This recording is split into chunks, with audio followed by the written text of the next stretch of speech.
আজ 24শে মার্চ 2024 আমাদের বরন্তী ট্যুরের দ্বিতীয় দিন। চলুন রুম থেকে ভিউটা কেমন দেখে নিই। ভোরবেলা ঘুমটা ভেঙে গেল, তো আমাদের রুম থেকে ভিউটা কেমন দেখে নিই একটু। এই যে অপূর্ব না? দেখুন এখনও মেন গেট কিন্তু খোলেনি। ভোরবেলা এখনও রোদও ওঠেনি, সবে আলো ফুটেছে।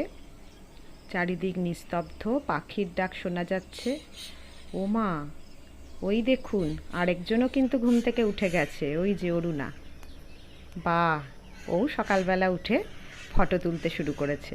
সত্যি এত সুন্দর বাইরের দৃশ্যটা, এমনি মনে হবে এই ব্যালকনিতে বসেই কাটিয়ে দেওয়া যায়। এই যে আরেকজনও উঠে পড়েছে, ও অনেকেই উঠে পড়েছে। এই যে সবে সূর্যি মামা উকি দিচ্ছে। এটা আমাদের রিসর্টের পিছন দিকটা।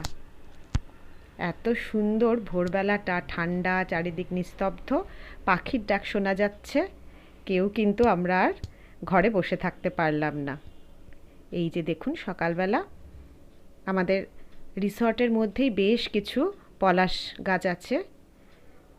যেমন শরৎকালে শিউলি ফুল পড়ে থাকে, নিচে আমরা কুড়িয়ে নিই, সেরকমই এখানে বসন্তে কি সুন্দর পলাশ পড়ে আছে, সব টাটকা পলাশ। বেশ কিছুটা সময় একসঙ্গে কাটিয়ে আমরা ঝটপট রেডি হয়ে চলে এলাম ব্রেকফাস্টে। আজ আমাদের দোল খেলা, আমরা ঘোরার সঙ্গে সঙ্গে আজ দোলও খেলাম।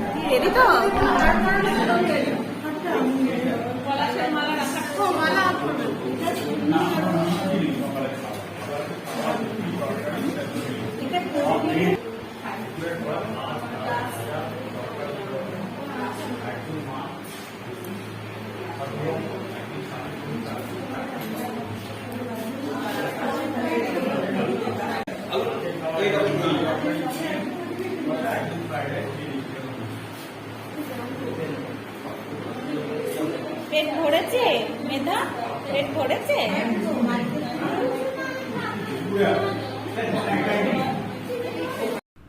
ঝটপট ব্রেকফাস্ট সেরে আমরা রওনা দিলাম বিহারীনাথের উদ্দেশ্যে। এখান থেকে বিহারীনাথের দূরত্ব মোটামুটি 20 কিলোমিটার। এটা অ্যাকচুয়ালি বিহারীনাথ শিবের মন্দির, খুবই জাগ্রত মন্দির। বিহারীনাথ পাহাড়ের নামটাও এই দেবতাকে উদ্দেশ্য করেই, বিহারীনাথ পাহাড় এবং তারই গায়ে বিহারীনাথ টেম্পল। মোটামুটি আমাদের সময় লাগলো 40-45 মিনিট মতো। শিবের ষাঁড় বসে আছে, ওইটা শিবের ষাঁড়, শিবের ষাঁড়। এখানে জলও আছে। চলো বাবা। হ্যাঁ মা,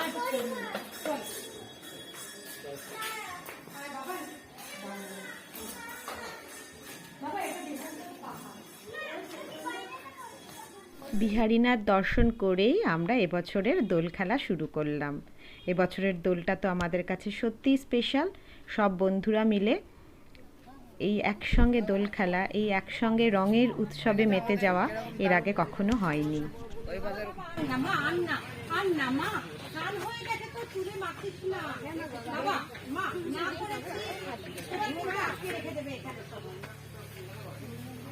বাবা এদিকে আয়, আমার কাছে আয়। এই দাদাকে আন না মা, আন না, ওটা সব শুধু না। বাবা আমার কাছে ওরা ওরা ওরা ওরা ভালো করেছে, ওরা খুব ভালো খেলে নিয়েছে, খেলেছে। কি দেখি দেখাও, দেখাও। দেখি ওদিকে আসো দাদা, তোদের দুজনের একটা ছবি তুলি ভালো করে। দাদা, আসছো ওদিকে। হ্যাঁ হ্যাঁ হ্যাঁ।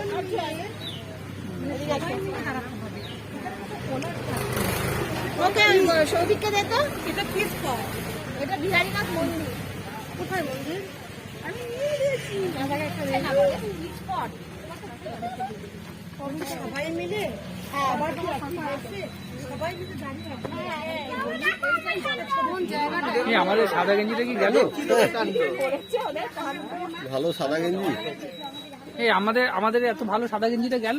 হ্যাঁ, এটা তো যাওয়ার জন্যই তো। এই ক্যামেরা ভালো হচ্ছে। গাড়ি ফাড়ি চলে আসবে না তো? ওই সৌভিক মা রে,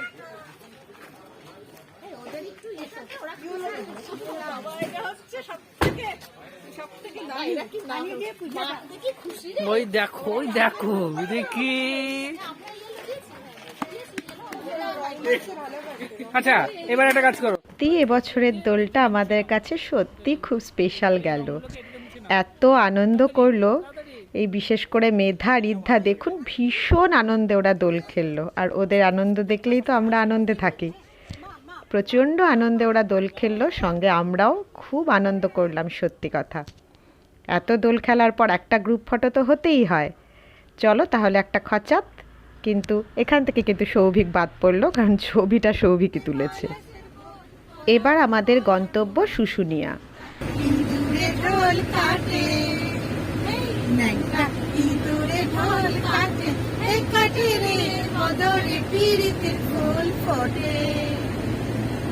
পৌঁছে গেলাম শুশুনিয়া।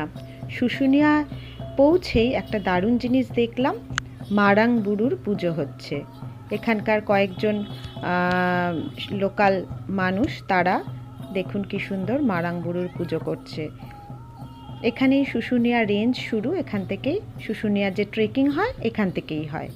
শুশুনিয়ার বিহারীনাথ দুটোই বাঁকুড়া ডিস্ট্রিক্টেই পড়ছে। বিহারীনাথ থেকে শুশুনিয়ার দূরত্ব মোটামুটি 32-33 কিলোমিটার মতো। আমাদের সময় লাগলো প্রায় ঘন্টা দেড়েক। রাস্তা একটু খারাপ ছিল তো, তাই জন্য একটু সময় বেশি লাগলো। যেখানেই যাই সেখানেই প্রচুর পলাশ, আর পলাশ দেখলেই মন পাগল পাগল। ছবি তো তুলতেই হয়, তো বেশ কিছু পছন্দসই ছবি তোলা হলো। যাবে ওই সামনে,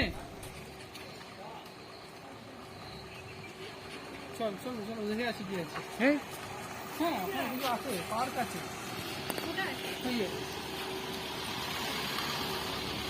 পার্ক দেখে আসি। যাবে না, 2.5 ঘন্টা হাঁটা। 2.5 ঘন্টা? 2.5 ঘন্টা? শুশুনিয়ার আশপাশটা ঘুরে নিয়ে আমরা এবার পাড়ি দিলাম আমাদের বহু প্রতীক্ষিত গ্রামের দিকে। বলুন তো এটা কোন গ্রাম? যারা দেখেছেন, যারা এর আগে দেখেছেন বা ছবি দেখেছেন, তারা নিশ্চয়ই বলতে পারবেন। হ্যাঁ, ভেটি গ্রাম। এটাই হলো ভেটি গ্রাম। ওফ, অসাধারণ, অসাধারণ বললেও কম হবে। দেখুন রাস্তার দুধারে শুধু পলাশ আর পলাশ। আমরা ভেটি গ্রামে পৌঁছে ওখানে একটা ছোট্ট টিলা মতো আছে, পাহাড় মতো, সেখানেও উঠেছিলাম। এই দুপুরবেলা রোদ উপেক্ষা করে আমরা সবাই, এবং ওই ছোট্ট ছোট্ট পুচকি দুটোও কিন্তু আমাদের সঙ্গে সমান তালে তাল দিয়ে ভেটি গ্রামের পাহাড়ে উঠেছে। আর দেখুন সেই পাহাড় থেকে দৃশ্যটা শুধু দেখুন। এগুলো বর্ণনা করা যায় না, শুধুই দেখতে হয়, অনুভব করতে হয়, উপলব্ধি করা যায়।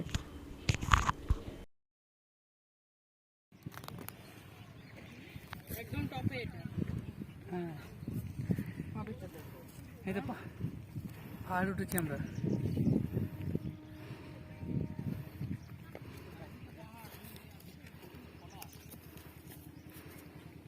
রুনা তাকা একটু পিছনে এবার। জীবন সার্থক। দীপঙ্কর তোমার জন্য, তোমার জন্য এটা। কিরে অরু, কেমন লাগলো? দারুণ, জীবন সার্থক। দারুণ দারুণ।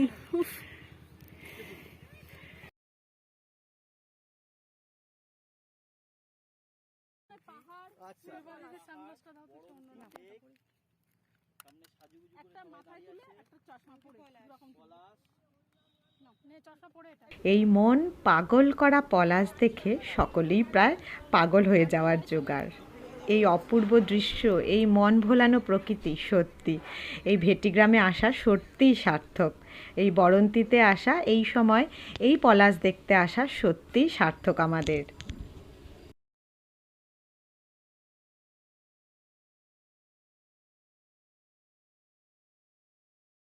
বেশ অনেকক্ষণ ধরে দু চোখ ভরে পলাশ উপভোগ করে ভেটি গ্রাম দেখে আমরা অনেকটা সময় এখানে কাটিয়ে এবার ফিরব আমাদের রিসর্টের দিকে।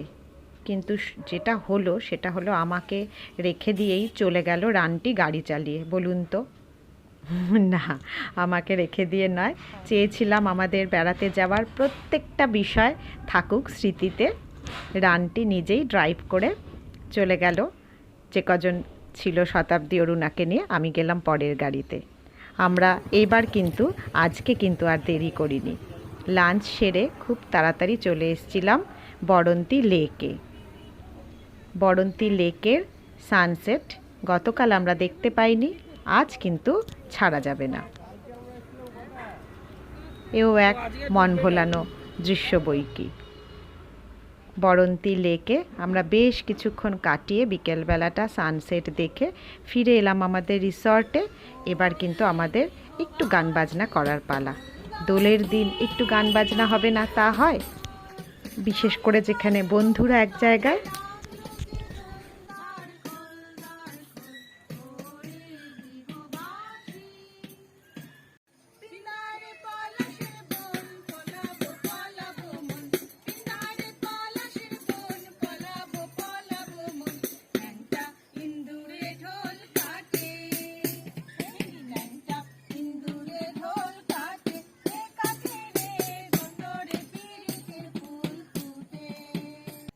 ছোটবেলার বন্ধুরা যখন মনের টানে প্রাণের টানে এক জায়গায় হই, তখন মনে হয় না যে কোনো রকম উৎসাহ উদ্দীপনা এনার্জির কোনো অভাব।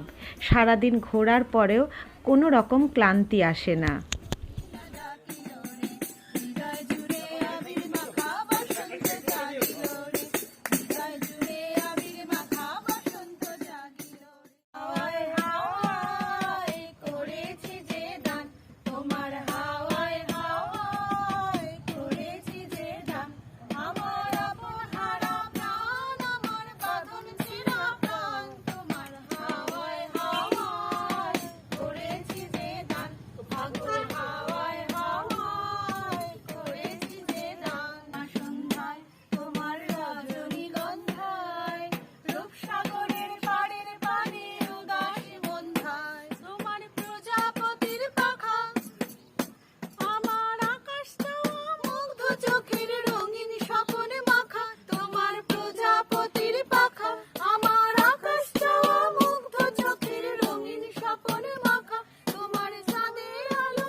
সন্ধে হয়ে গেছে, আমরা সবাই ফ্রেশ হয়ে চলে এসেছি রিসর্টের লনে। আজ আমরা দেখব ছৌ। কাল দেখেছিলাম ট্রাইবাল ডান্স, আর ছৌ। এই কোল্ড ড্রিঙ্কস নিয়ে এলো যে দেখলাম, আমাদের দেবে না?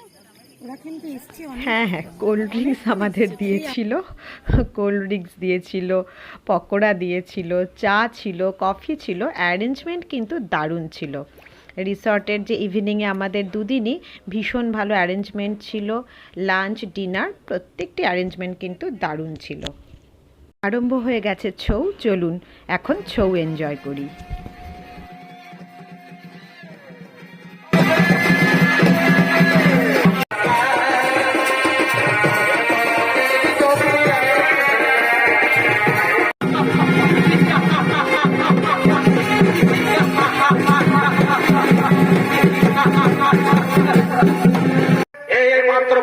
বলে গেলেন আমার নাকি সামান নারীর হাতে হবে মরণ, তাই চলো এখন পৃথিবীতে যত নারী আছে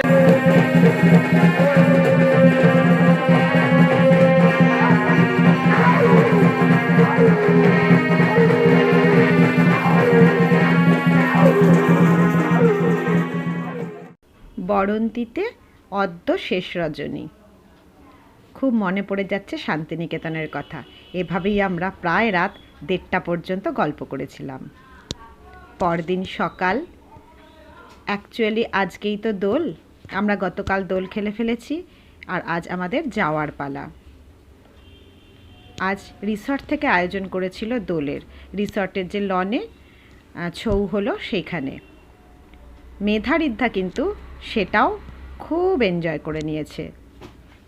আজ চলে যাওয়ার আগে সবাই মিলে যে যার নিজের গন্তব্যে যাবে, এক একজন এক এক দিকে যাব আমরা আজ। এখান থেকেই আমরা 3 জন 3 দিকে চলে যাব। সৌভিক, শতাব্দী ওরা বিষ্ণুপুর হয়ে বিষ্ণুপুর ঘুরে তবে বাড়ি ফিরবে। অরুণা, অমৃতা, রান্টি ওরা যাবে আজ মাইথন পাঞ্চেত। মাইথন পাঞ্চেত ঘুরিয়ে তারপর ওদেরকে আসানসোল স্টেশনে ছেড়ে দেবে। সেভাবেই কথা আছে আমাদের রিসর্টের সঙ্গে।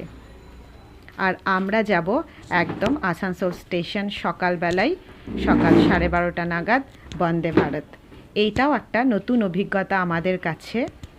বন্দে ভারত ধরার সুযোগ পেয়ে গেছিলাম এই বেড়াতে গিয়েই, দেখলাম যে ফেরার দিন বন্দে ভারত এই টাইমেই রয়েছে, তো আমরা বন্দে ভারত ধরেছিলাম। এটা আমাদের কাছে সত্যি একটা নতুন অভিজ্ঞতা, বাবির কাছে তো এক্সাইটিং ছিল বিষয়টা।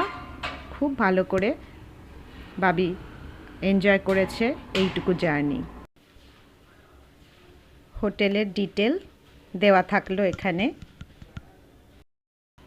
3 দিন 2 রাতের এই বরন্তি ট্যুর আমাদের স্মৃতিতে খুবই উজ্জ্বল হয়ে থাকবে, এটা আমরা নিশ্চিত। আবার কখনো সুযোগ হলে এই রাঙামাটির পথে, রাঙামাটির দেশে আমরা আবার আসব। এখান থেকে অনেকটা অক্সিজেন নিয়ে আবার ফিরে চললাম প্রতিদিনের জীবনে।